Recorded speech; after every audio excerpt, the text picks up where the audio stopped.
बिस्मिल्लाहिर्रहमानिर्रहीम, अस्सलाम वालेकुम। मैं हूं आपका मेज़बान आकिल हुसैन। नाज़रीन, आज के प्रोग्राम में हम बात करेंगे वज़ीर आज़म हाउस से मुस्लिम लीग नून के रहनुमा और वज़रा की जो एक मुबैना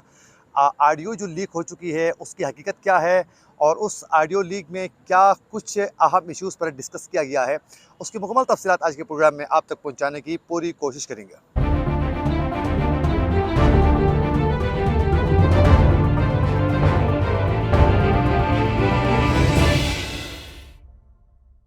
नाज़रीन, आप सब बखूबी आगाह हैं कि 2 रोज़ कबल वज़ीर आज़म हाउस से मुस्लिम लीग नून के सीनियर रहनुमा और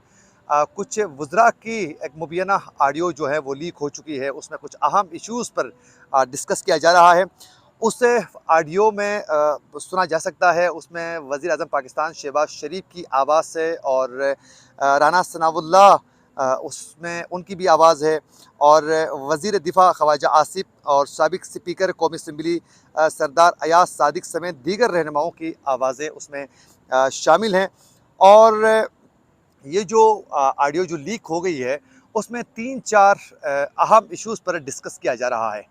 अच्छा, उसमें किन-किन इश्यूज़ पे डिस्कस किया जा रहा है, डिटेल आप तक हम पहुँचाते हैं मुकम्मल तफ़सीलात। अगर उस ऑडियो को गौर से सुना जाए तो उसमें सबसे पहले तो इस इश्यू पर बात होती है कि पीटीआई के जो अरकान असम्बली है उनके इस्तीफ़ों की मंजूरी के हवाले से बात की जा रही है और वफाकी जो वज़रा हैं उनकी मुख्तलिफ़ आरा उसमें सामने आ जाती है। और लीक ऑडियो में इस्तीफ़ों की मंजूरी के लिए बाकायदा ये भी बात की जाती है कि लंदन से इसकी मंजूरी का भी ज़िक्र किया जाता है कि वहाँ से इजाज़त लेनी होगी मंजूरी के हवाले से, फिर इस पर हम आगे काम करेंगे। अच्छा, ये जो ऑडियो जो लीक हो चुकी है, एक तो तहरीक इंसाफ के जो अरकान असम्बली है उनके इस्तीफ़ों के बारे से बात होती है डिटेल, और दूसरा एक अहम इशू इसमें डिस्कस किया जा रहा है, वो ये है कि जो मरियम नवाज़ के जो दामाद हैं उनके एग्रिड सिटीशन के पार्ट्स के हवाले से बात होती है कि वो किसी जगह में प्राइवेट लैंड पर एग्रिड सिटीशन जो है वो अपना कायम करना चाह रहा है और उसके लिए जो मिशनरी है वो इंडिया से मंगवाना चाह रहे हैं। उसमें एक मुस्लिम लीग नून का जो रहनुमा है जिसकी आवाज़ शामिल है, वो कहता है वज़ीर आज़म शहबाज शरीफ को कि इस हवाले से हमें अगर अगर हम काम कर लेते हैं, अगर परमिशन दे देते हैं तो उसके बाद हमें बहुत ज़्यादा इश्यूज़ का सामना करना पड़ेगा, क्योंकि इस हवाले से हमें बाकायदा कमेटीज़ में भी बात करनी होगी। फिर उस हवाले से पीपल्स पार्टी और दीगर जमातों को भी एतमाद में लेना पड़ेगा। तो ये इशू जो हैं ये खुल के सामने आएगा और फिर हमें बहुत ज़्यादा तनकीद का सामना करना पड़ेगा और हम उसको बर्दाश्त नहीं कर पाएंगे और हमारे लिए एक बहुत बड़ा इशू क्रिएट हो सकता है। उसमें वज़ीर आज़म शहबाज शरीफ जो हैं कहते हैं कि चले मैं इस हवाले से बात करता हूँ, लंदन से वापसी के बाद इस पर बात होगी। अब बहुत से इस हवाले से लोग के सवालात उठा रहे हैं कि वज़ीर आज़म हाउस जो हैं वो किसी भी लिहाज से क्या महफूज नज़र आता है। ख़ासकर ये सवाल उठाया जा रहा है कि वज़ीर आज़म हाउस जो है कौमी सलामती के किसी भी मामले पर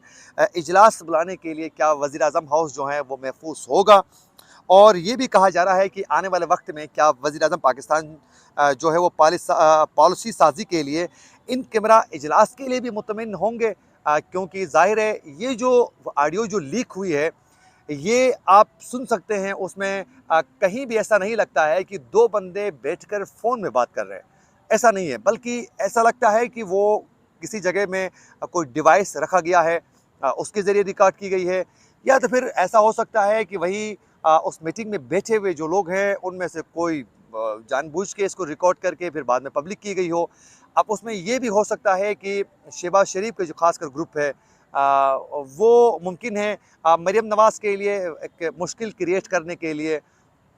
इस ऑडियो को लीक किया हो, मुमकिन है। क्योंकि ये साबित करने के लिए कि देखें जी, मरियम नवाज़ जो हैं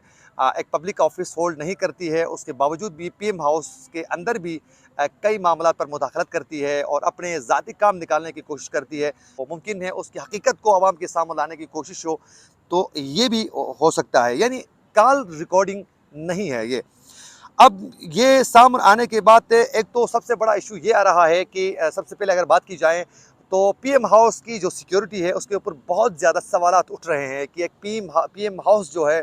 वो इतना गैर महफूज है कि वहाँ इस तरह की रिकॉर्डिंग करके पब्लिक की जाती है। तो आने वाले वक्त के लिए कहीं भी कौमी सलामती के किसी भी मामले पर वज़ीर आज़म हाउस पर बात करना, मेरे ख़्याल में कोई भी पीएम जो है आइंदा के लिए वो एक सिक्योर एरिया, एक स्पेस नहीं समझ सकता है। और दूसरा ये है कि सबसे बड़ा इशू कि कुछ अर्सा पहले हमने देखा कि एक ऑडियो लीक हो गई साबिक वज़ीर-ए-आज़म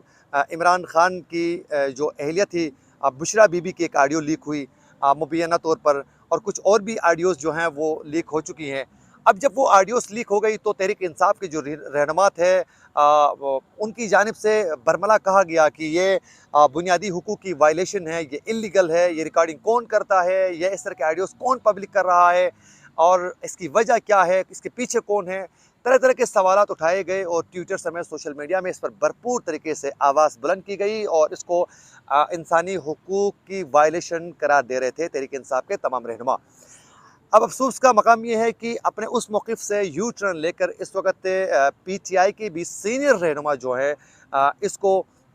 बेहतरीन तरीके से सियासी तौर पर इसको खेल रहे हैं और इस पर तरह तरह की बातें की जा रही हैं, दोबारा तनकीद का निशाना बनाया जा रहा है। ठीक है, आप ज़रूर तनकीद कर सकते हैं कि पीएम हाउस का यूँ इस्तेमाल गलत क्यों किया जा रहा है, बात हो सकती है। लेकिन ये है कि इस तरह के ऑडियोज़ का पब्लिक होना बेहतर भी नहीं है। वहीं दूसरी जानिब पे इन चीज़ों पर ज़रूर डिस्कस होनी चाहिए कि मरियम नवाज़ समेत कोई भी क्यों नहीं हो, वो पीएम हाउस का गलत इस्तेमाल क्यों करे। इसलिए इस पर जायज़ तनकीद ज़रूर होनी चाहिए। वहीं दूसरी जानिब इस ऑडियो की फोरेंसिक्स रिपोर्ट जो है वो पब्लिक होनी चाहिए और पीएम हाउस की जानिब से इसका रिएक्शन आना लाज़मी है। अभी तक पीएम हाउस और मुस्लिम लीग नून के रहनुमाओं की जानिब से अभी तक इस पर कोई बात नहीं की गई है। इसी के साथ अपने मेज़बान आकिल हुसैन को दीजिए इजाज़त। अल्लाह ने के बाद।